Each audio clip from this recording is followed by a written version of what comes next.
Hi friends, welcome to நம் சமையல் உலகம்.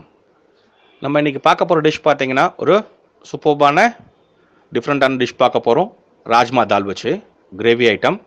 ராஜ்மா தால்னால் எல்லாருக்குமே தெரியும், ப்ரௌன் கலரில் நீட்டியாக பெருசாக இருக்கும். டபுள் பீன்ஸ்னு சொல்லுவீங்க சில பேர், அதுதான். அந்த கிரேவி மட்டும் இல்லாமல் உங்களுக்கு டிப்ஸும் ஆஸ் யூஷுவல் உங்களுக்கு கொடுத்துருப்பேன். ஸோ வீடியோ ஃபுல்லாக பாருங்கள். இப்போ எப்படி சேர்ந்து பார்க்கலாங்களா?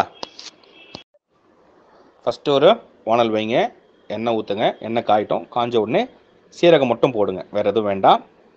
பொரியட்டும். பொரிஞ்சதுக்கப்புறம் ஒரு 2 வெங்காயம், பெரிய வெங்காயம் 2 வெங்காயம் எடுத்து பொடியாக கட் பண்ணி இந்த மாதிரி போட்டு வதக்குங்க. நீங்கள் சீரகத்துக்கு பதிலாக கடுகு யூஸ் பண்ணுறதுனால பண்ணலாம், ஆப்ஷனல் தான். சீரகம் யூஸ் பண்ணிங்கன்னா நல்லாயிருக்கும். ஸோ இந்த மாதிரி வதங்கிடுச்சு.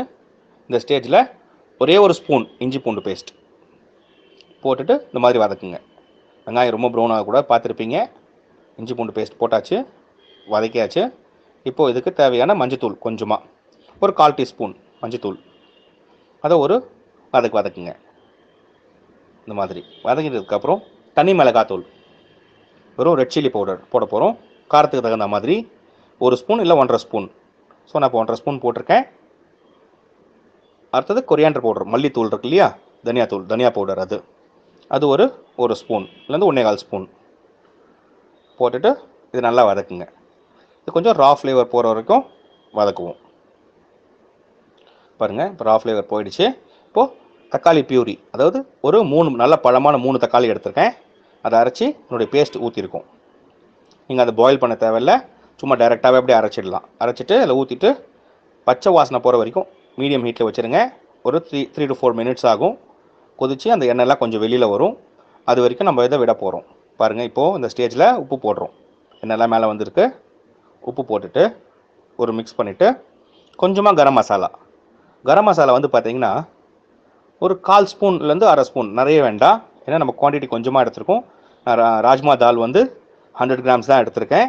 ஸோ அது தகுந்த மாதிரி 2 வெங்காயம் எடுத்து வதக்கிட்டோம். 3 தக்காளி எடுத்து பாருங்கள், கரம் மசாலா போட்டிருக்கேன். இப்போது 3 தக்காளி பேஸ்ட் பண்ணி வச்சதை போட்டாச்சு. இப்போ எல்லாமே நல்லா கொதிச்சு எண்ணெய்லாம் மேலே வந்திருக்கு. இந்த ஸ்டேஜில் நம்ம வேக வச்ச ராஜ்மா, இது எப்படி ராஜ்மா என்ன பண்ண போகிறோம்னா, நைட்டே ஊற வச்சுருவோம். வாஷ் பண்ணிவிட்டு ஊற வச்சுருவோம். ஊற வச்சுட்டு ஒரு 10லேருந்து 12 மணி நேரம் ஊற வச்சுருங்க.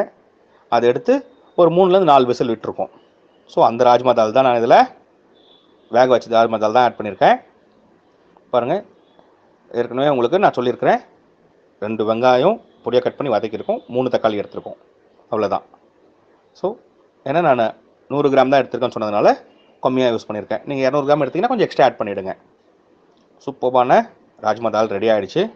கொத்தமல்லி போட்டு ஃபினிஷிங் ஸ்டேஜ் வந்துடுச்சு. ஸோ இது நீங்கள் என்ன பண்ணலான்னா, இப்போ நான் பண்ண மாதிரி ரெண்டாவது உங்களுக்கு டிப்ஸ் சொல்லியிருக்கேன்னு சொன்னேன் இல்லையா,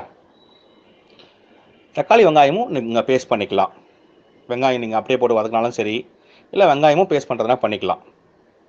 தக்காளி தனியாக பேஸ்ட் பண்ணிவிடுங்க, வெங்காயம் தனியாக பேஸ்ட் பண்ணிவிடுங்க. ஒன்றா பேஸ்ட் பண்ண வேண்டாம். ஃபஸ்ட்டு வெங்காயம் பேஸ்ட் போட்டு வதக்கிடுங்க. அதுக்கப்புறம் இஞ்சி பூண்டு பேஸ்ட்லாம் வதக்கிட்டு அப்புறமா இதில் பண்ண மாதிரியே தான் நீங்கள் பண்ணணும்.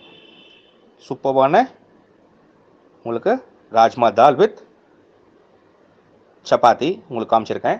ராஜ்மா தால் வந்து ரோட்டி, நான், சப்பாத்தி, பரோட்டா, அது மாதிரி எல்லாத்துக்கூடையும் சூப்பர்பான சைட் டிஷ். இதில் வந்து ரொம்ப ப்ரோட்டீன்ஸ் அதிகம். டபுள் பீன்ஸில் ப்ரோட்டீன்ஸ் ரொம்ப ரொம்ப அதிகம். பசங்களுக்கு ரொம்ப ஹெல்த்தியான டிஷ் இது. ஸோ இதை நீங்கள் ரெகுலராக வீட்டில் செஞ்சு தரலாம். எல்லாருக்கும் பிடிச்சிருக்கோன்னு நினைக்கிறேன். லைக் பண்ணுங்கள், ஷேர் பண்ணுங்கள், சப்ஸ்கிரைப் பண்ணுங்கள். தேங்க்யூ.